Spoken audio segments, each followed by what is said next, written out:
Boa noite, pessoal. Tudo bem? Sejam bem-vindos aí. 3D Concurso na área. Vamos chegando aí. Então, boa noite a todos. Rafael, bem-vindo. Vamos lá, daqui a pouco vamos começar a fazer aqui os comentários para a prova da ANAC. Vamos lá. Boa noite a todos. Então, amanhã eu vou estar ministrando uma última aula aí para a ANAC, aqui em Brasília. Boa noite, Geli. Boa noite, Che Coelho. Boa noite, Silvaninha. Tudo bem? Boa noite a todos. Então, pessoal, se tudo der certo, vamos tentar lançar o site do 3D esse mês ainda, né? A gente está fazendo os ajustes aí. Eu já estou subindo as primeiras aulas. Mas aí sempre que a gente sobe, a gente vê algum ajuste, algum erro, né? Mas a gente sabe que quando lança um site sempre fica faltando alguma coisa, né? Mas a gente vai tentar lançar o mais perfeito possível, tá? É isso. Mas o que nos motiva esse encontro hoje aqui... Letícia, Brandão, tudo bem? Boa noite. O que nos motiva esse encontro são as pessoas, os alunos, que vão pleitear o concurso da ANAC, especialmente agora, certo? Ou os que vão tentar o concurso da CGU, que a princípio eu acredito que pode sair no final do ano ou início do ano que vem. Tá bom? Já houve a solicitação de vagas, a CGU faz aproximadamente 4 anos que não tem concurso agora, né? Nunca na história passou mais de 4 anos, então se sair esse ano, está na série histórica, continua 4 anos, se sair só ano que vem serão 5 anos, coisa que nunca aconteceu antes. Então, a cada 2, 3, 4 anos, nunca passou de 4 anos, teve concurso na CGU, tá bom? Então vamos lá, primeira coisa. Para esse vídeo ele ficar mais interessante para você, o ideal é que você tivesse entrado no meu grupo de dicas, que é Dicas de Orçamento e Contabilidade Pública, você tivesse baixado o simulado que eu postei no domingo, você tivesse tido um tempo aí para resolver esse simulado, e agora você vai acompanhar os comentários que eu vou fazer, dando as respostas certas e erradas. Caso você não tenha o Periscope, ou quem está aqui está tendo, mas quem for assistir o vídeo no YouTube, você entra no grupo, o PDF está lá, o PDF com as questões sem comentários e o PDF com as questões comentadas. Tá bom, pessoal? Dicas de Orçamento e Contabilidade Pública. Dicas de Orçamento e Contabilidade Pública. No grupo já está tanto as questões sem comentários quanto as questões comentadas. Não, aí realmente quem não tem Facebook, aí fica mais difícil, entendeu, Elsen? Tá bom? Então vamos lá. Então, não, o decreto ele proíbe para esse ano, mas quando sair a LDO, a gente vai saber se vai ter concurso ou não quando sair a LDO. A LDO ela já diz quais são as vagas autorizadas para o ano que vem. Eu estou falando nesse sentido, tá bom? Então vamos lá. A primeira questão, pessoal, do simulado de AF, primeiro eu vou fazer a gravação de AF, depois eu faço a gravação de contabilidade pública. Então eu vou ler aqui porque eu dei um problema aqui na minha impressora e eu vou ler aqui direto aqui no PDF mesmo, tá bom? Quem já puder baixar o PDF, pode acompanhar também o PDF que já está no site do Facebook, no meu grupo lá de dicas. Então, sobre as falhas de mercado, marque a opção incorreta. Aqui eu dei 5 opções para você e eu pedi a incorreta. No caso, a incorreta aqui que eu deixei, as outras estão todas certas, foi a letra C. Por que a letra C está errada? Porque a letra C ela trabalha dois fenômenos relacionados à assimetria informacional, que é uma das falhas de mercado. Ela trabalha com a seleção adversa e o risco moral. Um exemplo que eu uso muito em sala de aula, 2 exemplos, é quando você trabalha com seguro de carro e quando você trabalha com planos de saúde. Então, plano de saúde, o caso típico de seleção adversa, ou seja, a operadora ela não tem o domínio total das informações do cliente e ela faz um plano de saúde. O cliente omite informações antes de assinar um contrato.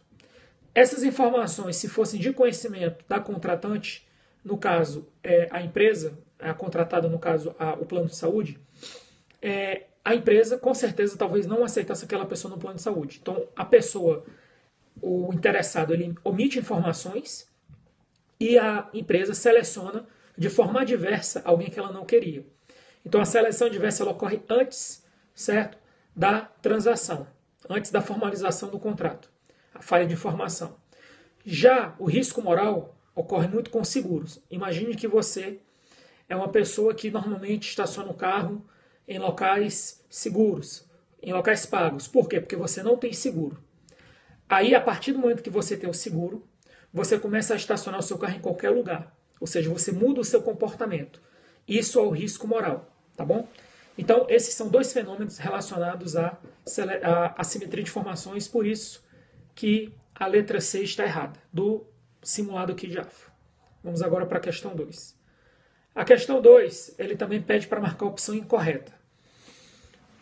A opção incorreta aqui é a letra B de bola. Por quê? O que é que ele fala? Admite-se que a LOA verse sobre norma de custos e avaliação de programas. Por que essa questão está errada? Pelo seguinte, isso aqui é uma atribuição da LDO. Então, muita atenção nisso, que é uma questão que a Exaf gosta de cobrar muito. Você deve saber as atribuições da LDO na Constituição e as atribuições da LDO na LRF. E as atribuições da LDO na Constituição e na LRF, elas não podem estar na LOA, por conta do princípio da exclusividade. Quais são as 4 atribuições da LDO na Constituição? A LDO deve dispor sobre metas e prioridades para o exercício seguinte, deve orientar a elaboração da LOA, deve dispor sobre alterações na legislação tributária e deve dispor sobre a política de aplicação das agências financeiras oficiais de fomento. Quais são as atribuições da LDO na LRF? Deve dispor sobre equilíbrio de receita e despesa, deve dispor sobre limitação, critérios para limitação de empenho, deve dispor sobre normas de custos e avaliação de programa e deve dispor sobre demais critérios ou demais condições para as transferências para as entidades públicas ou privadas. O que é que acontece? Essas são atribuições típicas da LDO. 4 atribuições estão na Constituição e 4 atribuições estão na LRF. Qualquer atribuição dessa que ousar vier para a LOA, não pode. Porque na LOA, pelo princípio da exclusividade, só pode constar temas sobre previsão da receita, fixação da despesa. Exceções a isso, autorização para contratar operação de crédito, inclusive por aro, e autorização para abrir créditos suplementares até determinado limite. É isso. Vamos para a questão 3. A questão 3 fala sobre PPA, LDO e LOA. Como o PPA 2016, 2019 ainda não estava aprovado quando o edital da ANAC saiu, então deve ser cobrado o PPA 2015, 2019, 2012 e 2015. A questão errada aqui, mais uma vez eu peço a questão errada, é a letra C. Por que a letra C está errada? Porque existe uma lógica. O PPA, tanto o antigo quanto o novo, no PPA, antes do PPA, na legislação orçamentária, você tem 3 tipos de programas. Os programas temáticos, os programas de gestão, manutenção e serviço e os programas de operações especiais. Tanto no PPA antigo quanto no PPA novo, você só tem programas temáticos e programas de gestão, manutenção e serviço. Ou seja, não consta no PPA os programas de operações especiais. Beleza. Segundo ponto. Os programas temáticos eles são divididos em objetivos e os objetivos são compostos por iniciativas. Beleza. O que é que acontece? O PPA ele para aí. Se você quiser procurar as ações que fazem parte da classificação programática, as ações você só vai encontrar na LOA. E existe um item chamado plano orçamentário. O plano orçamentário, você só encontra o plano orçamentário no CIOP. Você não encontra o plano orçamentário onde? Você não encontra o plano orçamentário na LOA nem no PPA. O plano orçamentário ele só existe no sistema. Só que o plano orçamentário ele é um detalhamento da ação. Então, resumindo, o PPA é o macro, o programa é o macro. Dentro do PPA, o programa temático se subdivide em objetivos e iniciativas. Se você quiser procurar as ações, que é uma subdivisão dos programas, você só vai encontrar na LOA. Você não encontra ações no PPA. E se você quiser procurar pelo plano orçamentário, piorou. Aí você vai ter que procurar onde? Você vai ter que procurar no sistema CIOP. Tá bom? Então, por isso que a questão, letra C da questão 3 está errada. Porque ela diz que os planos orçamentários e as ações orçamentárias estão no PPA. Falso. Vamos agora para a 4. Na 4 aqui, pessoal, Márcio, o objetivo dessa gravação aqui é um simulado que eu postei no meu grupo de dicas, um simulado de AFO, Orçamento Público, voltado para o concurso da ANAC. O pessoal já baixou o simulado e agora eu estou apenas corrigindo, beleza? Seja bem-vindo aí. Então, pessoal, aqui na questão 4, eu trabalho uma questão que é uma bola dividida.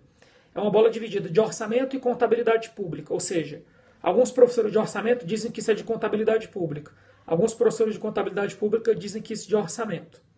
O nome do grupo é Dicas de Orçamento e Contabilidade Pública.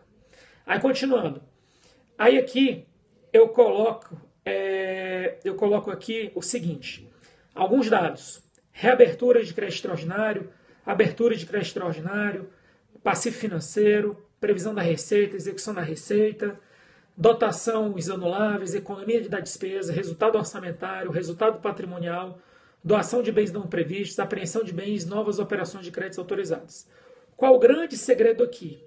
O grande segredo aqui é você saber o que você deve eliminar. Porque geralmente essas questões sobre abertura de créditos adicionais, essas questões elas trazem itens desnecessários. E aí, para você não errar isso, qual deve ser o seu segredo? Você deve lembrar, memorizar quais são as fontes de créditos adicionais. Quais são as fontes de créditos adicionais? O superávit financeiro do balanço patrimonial do ano anterior. O excesso de arrecadação desse exercício. As dotações anuláveis e, por fim, as operações de crédito. Só que você tem que ter cuidado. Do superávit financeiro, você deve deduzir os créditos adicionais reabertos. E do excesso de arrecadação, você deve deduzir os créditos extraordinários abertos. Beleza? E aí na questão ele diz ainda que você tem uma tendência no segundo semestre de 20 mil. Aqui eu já coloquei aqui a resposta, então vamos lá. Inicialmente você tem um déficit financeiro. Se você tem um déficit financeiro, que é o ativo financeiro menos passivo financeiro negativo, ele se torna uma fonte inútil. Depois você tem um excesso de arrecadação. Só que sobre o excesso de arrecadação, você também considera a tendência do exercício. Então eu fico com 200 mil, mais a tendência do exercício de 20 mil, menos 6 mil de um crédito extraordinário aberto. Nesse caso eu fico com 214 mil de excesso de arrecadação. Eu tenho dotações anuláveis de 50 mil e eu tenho operações de crédito de 30 mil. O meu total disponível é de 294 mil, gabarito letra A. Não é uma questão fácil, mas ela está aí para a gente se testar mesmo. Questão 5.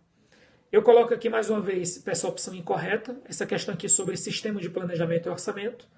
E aí a letra D aqui está errada. Por que a letra D está errada? O que a letra D diz? Não será admitido aumento da despesa prevista nos projetos de iniciativa exclusiva do Presidente da República, inclusive da LOA. Falso. Por quê? Pode ser feita reestimativa pelo Legislativo no caso de erros ou omissões. Isso está na LRF. Isso é uma pegadinha de prova. Ok? Então lembre-se que é possível sim eu fazer isso. 6. Sobre as diretrizes e regras constantes na LRF, marca a opção incorreta. A opção incorreta aqui foi a letra C. O que é que diz a letra C? A concessão ou ampliação de incentivo ou benefício de natureza tributária, da qual decorre renúncia de receita, deverá necessariamente estar acompanhada de medidas de compensação por meio de aumento de receita proveniente da elevação de alíquotas, ampliação da base de cálculo, majoração ou criação de tributo ou contribuição. Boa noite. Ana. Vamos falar agora sobre o que eu estou falando aqui. A gente vai falar aqui sobre renúncia. O que é que você deve saber sobre renúncia de receita? Renúncia de receita tem que ser de caráter discriminatório.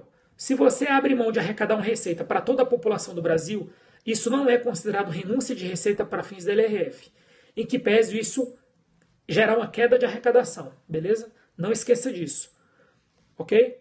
Agora, o que é que acontece? No final a gente pode abrir para essas perguntas aí, Givanildo, só para eu concluir aqui todas as opções. Além disso, quando você, para ter uma renúncia de receita, a renúncia ela tem que ser de caráter não geral, caráter específico, caráter discriminatório. Segundo ponto, quais são os requisitos para você fazer uma renúncia? Um requisito que sempre deve estar presente. Um requisito que sempre deve estar presente é o requisito que você tem a ver com o impacto orçamentário e financeiro no exercício que entra em vigor e os dois subsequentes. Além disso, deve obedecer à LDO. Beleza? Agora, o que é que acontece? Quais são os dois outros requisitos que são excludentes? Ou seja, basta um ou outro, mas um dos dois deve estar presente. Então, o primeiro requisito seria o seguinte: você já considerou a renúncia na LOA. E o segundo requisito seria: você indicou medidas compensatórias de aumento de receita. Então, muita atenção nisso. Eu não preciso desses dois requisitos que eu acabei de falar. Ou você considerou na LOA, ou você indicou as medidas compensatórias. A questão está errada, porque ela diz que necessariamente deve ter as medidas compensatórias. Isso, pessoal, é uma questão batida de prova. Não esqueça disso. Vamos para a questão 7. A questão 7 é uma questão que pode cair na prova, por quê? Porque no edital traz a Lei 4.320. E qual é o grande problema? Existe uma classificação da despesa no MTO, no MCASP, MTO, Manual Técnico do Orçamento, e MCASP, Manual de Contabilidade Aplicada ao Setor Público, e você tem uma classificação da despesa que está na Lei 4.320. Se cair uma ou outra, a questão não vai ser anulada, pode cair as duas. Então, resumindo, tanto na Lei 4.320 quanto no MTO, a despesa ela se subdivide em despesa corrente e despesa de capital. Só que a despesa corrente no MTO ela se subdivide em pessoal, juros e outras despesas correntes. E a despesa de capital no MTO se subdivide em investimentos, inversões financeiras e amortização da dívida. Já na Lei 4.320, a despesa corrente se subdivide em custeio e transferências correntes. E a despesa de capital se subdivide em investimentos, inversões financeiras e transferências de capital. O que é que a questão pergunta? Ela pergunta como deve ser classificado juros pela Lei 4.320. Juros pela Lei 4.320 é considerado transferência corrente. Isso é pegadinha de prova. Outra pegadinha que eu não cobrei, mas já caiu em prova, é a despesa com inativos e pensionistas. Inativos e pensionistas também é considerado transferências correntes, pessoal. Vamos para a questão 8. A questão 8, ela pede a questão errada. A questão errada, então, a opção aqui deveria ser letra B da 7. Então, gabarito da questão 7, letra B. Questão 8, gabarito, B de bola também. O que é que acontece? Ele pergunta o seguinte: a classificação da natureza da receita pode ser dispensada no âmbito municipal nos municípios com até 50 mil habitantes. Falso. O que tem a ver com município de 50 mil habitantes é que o município com 50 mil habitantes, até 50 mil habitantes, ele só precisa publicar o relatório de gestão fiscal a cada 6 meses. No mais, os municípios eles devem atender 100% a classificação da receita e da despesa estabelecida pela STN, porque a STN é o órgão central de contabilidade. Então, por isso que a questão 8, a letra B está errada. Agora vamos para a questão 9. A questão 9 eu dou aqui uma classificação 4.4.90.52. O 4 quer dizer despesa de capital. O segundo 4 quer dizer despesas com investimento. O 90 quer dizer aplicação direta e 52 material permanente. E aí ele quer a questão certa, né? A certa é a letra E. Como ele quer a letra certa, como ele quer a letra E, então vamos agora para as outras opções. Por que está errado? A letra A, qual o erro da letra A? É que ele diz que quanto à natureza, a despesa ela deve ser, quando da publicação da LOA, discriminada até o elemento da despesa. Falso. Na hora que a LOA é publicada, quanto à natureza, a LOA deve ser discriminada até modalidade de aplicação. Então seria categoria econômica, grupo natureza da despesa, modalidade de aplicação. E ele fala que é elemento da despesa, por isso que está errado. Ele fala aqui na letra B, o código 52 pode ser combinado com qualquer grupo natureza da despesa ou nas outras despesas correntes. Falso. O elemento da despesa 52 ele só pode ser despesa de capital, ou investimentos ou inversão financeira, porque significa material permanente. Se for um material permanente novo, será investimento. Se for um material permanente já utilizado, será inversão financeira. C. O grupo natureza da despesa pode relacionar-se indistintamente com qualquer categoria econômica. Falso. Despesa com pessoal, despesa com juros, despesa com outras despesas correntes só podem ser despesas correntes. Investimento só pode ser despesa de capital. Por isso que a letra C está falsa. E ele diz o seguinte: os empréstimos concedidos e as despesas com obras e conservação de imóveis são exemplos de inversões financeiras. Falso. Obras de conservação de imóveis são despesas correntes, do tipo outras correntes. Agora, concessão de empréstimo realmente é inversão financeira. Vamos para a última questão desse simulado. Marca a opção correta. Então ele fala o seguinte, letra A. Então qual o gabarito? B de bola. Por que a letra A está errada? Os restos a pagar processados podem ser cancelados? Nunca. Os restos a pagar processados estão sujeitos apenas ao instituto da prescrição. C. Os restos a pagar inscritos em 31 de dezembro terão validade até 31 de dezembro. Primeiro, os restos ele não fala aqui na letra C se é processado ou não processado. O processado não pode ser cancelado. E o não processado ele tem validade até 30 de junho do segundo exercício subsequente da inscrição. Exemplo, se eu faço a inscrição de restos a pagar em 31 de dezembro de 2015, restos a pagar não processados, Esses restos a pagar não processados terão validades até 30 de junho de 2017, ou seja, 1 ano e meio depois. Letra D, que também está errada. As despesas de exercícios anteriores são despesas extra-orçamentárias. Falso. As despesas de exercícios anteriores são despesas orçamentárias. Professor, como é que eu faço para distinguir uma despesa orçamentária de uma extra? Assista o meu vídeo no YouTube, no meu canal, que tem um vídeo só sobre isso aí. E letra E. As dívidas de exercícios anteriores reconhecidas na forma da legislação pelo ordenador de despesa devem ser reinscritas como restos a pagar. Falso. Não existe um instituto da reinscrição dos restos a pagar. Se você tem uma dívida que foi reconhecida que você tem que pagar agora, você vai pagar isso como despesa de exercícios anteriores. Pessoal, é isso. Né? Alguém tem alguma dúvida aí do que eu falei? Tinha uma dúvida aí sobre excesso de arrecadação. Alguém quer fazer essa pergunta aí para a gente encerrar? Eu dar uma descansadinha, daqui a pouco eu volto com os periscopes sobre contabilidade pública. Alguém que tem algum comentário, quer fazer alguma pergunta? Lembrando, todas essas respostas que eu dei aqui já estão no grupo, ou seja, o arquivo PDF com as respostas já estão no grupo Dicas de Orçamento e Contabilidade Pública. Se ninguém tem mais nada para falar, pessoal, boa noite.